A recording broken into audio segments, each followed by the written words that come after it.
Hello guys, আমি বিথি বলছি। তোমরা কেমন আছো? আশা করি তোমরা ভালো আছো, সুস্থ আছো। আমিও খুব ভালো আছি। তো আজকে একটা নতুন রেসিপি নিয়ে চলে এসেছি। চলো দেখতে থাকো, সঙ্গে থাকো, আশা করি ভালো লাগবে। তো এখানে দেখো, এই চিংড়ি মাছ আছে, ফ্রিজে আনা ছিল আগে থাকতে আমার। তো যাই হোক, এখানে দেখতে পাচ্ছি ভিজিয়ে রেখেছিলাম আগে থাকতে। চিংড়ি মাছের সাইজগুলো না অনেকটাই ছোট আছে। দেখো, আমি এখানটা ধুয়ে ভালো করে পরিষ্কার করে নিয়েছি একটু। তো ধোয়া ছিল ফ্রিজে, আর একটু ধুয়ে নিলাম।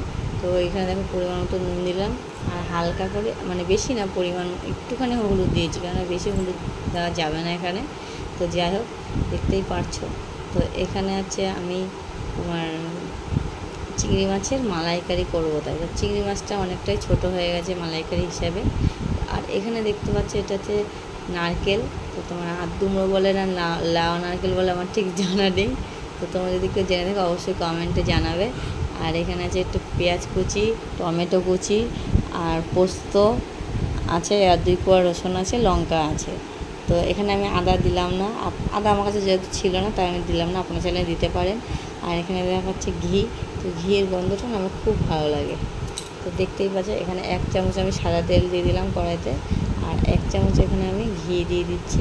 তো দুটো সমান সমান দিয়ে দিলাম। দিয়ে তো দেখো ঘিয়ের গন্ধ বারবারে শুকছি আমি, যে ঘিয়ের গন্ধটা এত সুন্দরই, আর সেন্টটা খুব সুন্দর। ঘিটা যে দেয় সেই ঘিটাই এত সুন্দর, মানে কী বলবো। তা হাবড়া থেকে একজন ঘি দেয় আমাদের।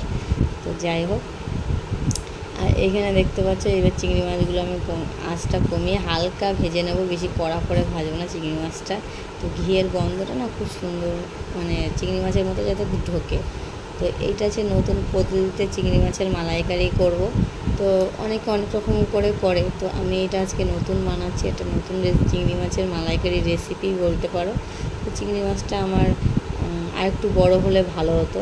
তো এই সাইজের চিংড়ি মাছটাই বেশিরভাগ আনি, কেননা এই ছোটো চিংড়ি মাছটাই, মিডিয়াম সাইজের চিংড়ি মাছটাই আমার ছেলে ভালো খায়। আর বড়ো চিংড়ি মাছটা অতটা ভালোবাসে না বলে অতটা আনা হয় না। তো যাই হোক, তো এটা আমার ঘরে ছিল বলে তো আমার বন্ধুদের সাথে এটা দিয়ে শেয়ার করি। আর এতই গরম পড়েছে না, তো আমি একটু বাজারে গেছিলাম, তো একটু ডাব খেয়েছিলাম, তো তোমাদের সাথে শেয়ার করছি। তো তো ডাব খাওয়ার পরে মানে দেখলাম, বলছি একটু হালকা যাতে নারকেল থাকে। তো অনেকটাই আর্দ্র ছিল, তো ভাবলাম মালাইকারি করে ফেলি নারকেলটা দিয়ে। তো ঝুনো নারকেল দিয়ে করলে কী হয় বলো তো, ঝুনো নারকেলের দুধটাই দেওয়া হয়, ছিবড়েটা দেওয়া হয় না, ফেলে দেওয়া হয়।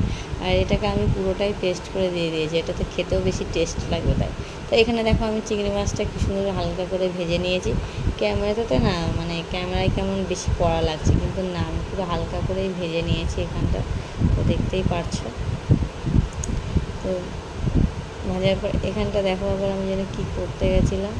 ও আমার মামি শাশুড়ি ফোন করেছিল, তো একটুখানি মানে কথা বলছিলাম, তারপর আবার শুরু করলাম রান্নাটা। তো যাই হোক, এখানে দেখো সব পেস্ট করে নিয়েছি।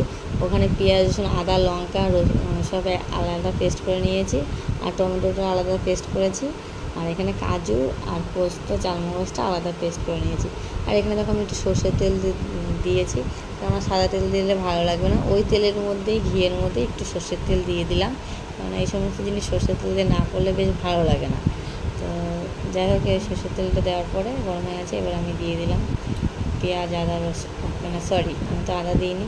তো তোমার রসুন বাটা, আদা আর কাঁচা লঙ্কা সব একসাথে বেটেছে। আর একটু ধনের গুঁড়ো দিয়েছি, আর সামনে একটু জিরের গুঁড়ো দিয়েছি। তো এই দেখো আমি পরিমাণ মতো নুন দিয়ে দিলাম, আর একটু হলুদ দিচ্ছে।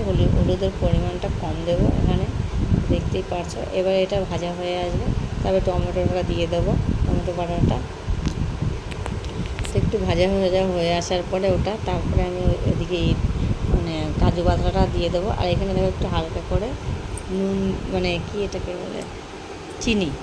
তো যাই হোক, এখানে একটু চিনি দিয়ে দিলাম, তো একটু মিষ্টি মিষ্টি লাগবে, ফুটফুটে ভাবটা লাগবে না। আর এখানে দেখো আমি দিয়ে দিলাম পোস্ত বাটা, চালমগজ যেটা বেটে রেখেছিলাম, কাজু, তো সেই বাটাটা আমি দিয়ে দিচ্ছি এখানে, দেখতেই পারছো। তো গাইজ, এটা আমি খেয়ে দেখেছি, তো এই প্রথমেই বানালাম, ভীষণ ভালো লেগেছে।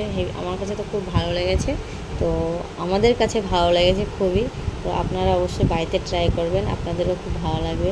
আমার মাছ হিসাবে গ্রেভিটাও না অনেকটা বেশি হয়েছে। তো যাই হোক, তো দেখতেই পারছো। তারপরে আমি এখানে দিয়ে দিলাম ওই বাটাটা। তারপরে এখানে ওইটা হয়ে যাওয়ার পরে এই নারকেল বাটাটা দিয়ে দিচ্ছি লাস্টে, ওগুলো ভাজা হয়ে যাওয়ার পরে। তো এখানে দেখো নারকেল বাটাটা দিয়ে দিলাম। তো আরেকটু মানে কষিয়ে নেব এবার।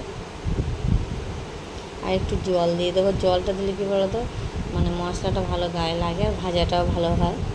দেখতেই পাচ্ছ এই যে দেখো কিছু তেলও ছেড়ে দিয়েছে। তো আমি বেশি তেলে রান্না করি না, অল্প তেলে মানে রান্না করি, যেখানে যেটুকু লাগে সেইটুকু। ভাজা ভাজা হয়ে এসেছে, এবার আমি জল দিয়ে দিলাম। তো আপনারা চাইলে এখানে আমি নারকেলের দুধ মানে যেহেতু লেমন নারকেল ছিল তো আমি পুরো পেস্ট করে দিয়ে দিয়েছি। আপনারা চাইলে নারকেলের ঝুনো নারকেলের যে দুধটা হয় না ওটা দেবেন, তো বেশি টেস্টি হবে। তো দেখতেই পাচ্ছেন আমার এদিকে হয়ে এসেছে, মাছটাও দিয়ে দিয়েছি। তো এখানে এখন আমি গরম মশলা দিয়ে দেবো।